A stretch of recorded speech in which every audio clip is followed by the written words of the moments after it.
Hey all right, welcome to डेज़ीपैक्स।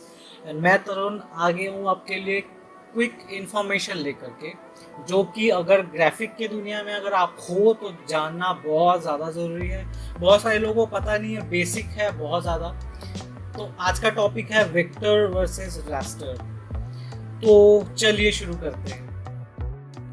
Vector और raster में major difference क्या होता है कि रास्टर स्केलेबल नहीं होता है और जो वेक्टर होता है वो स्केलेबल होता है। अब इनको आसान भाषा में समझते हैं कि अगर कोई इमेज फॉर्मेट है वो स्केलेबल मतलब जूम करने के साथ या उसका साइज अगर हम बढ़ाते हैं तो अगर वो फटना शुरू हो जाता है तो वो रास्टर है, अगर फटता नहीं है तो वो वेक्टर है।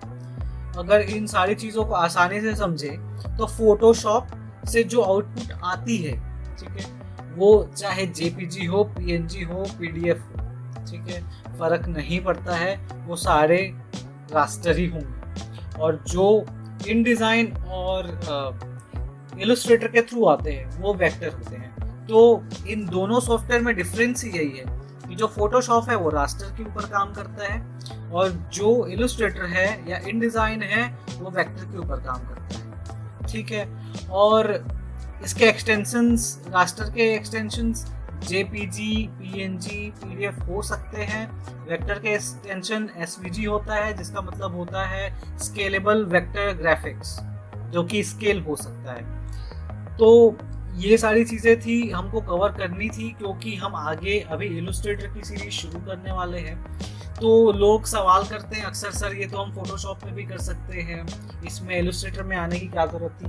तो इलस्ट्रेटर में आने का मेन रीज़न यही है कि हमको जो लोगों पे काम करना पड़ता है, लोगों का साइज छोटा बड़ा होते रहता है, अलग अलग प्लेसेस के हिसाब से उसको हम प्लेस करते हैं, इम्प्लीमेंट करते हैं। तो छोटा बड़ा होने के लिए उसको स्केलेबल होना बहुत ज़रूरी है, इसलिए हम इलस्ट्रेटर पे काम करते हैं लोगों के लिए।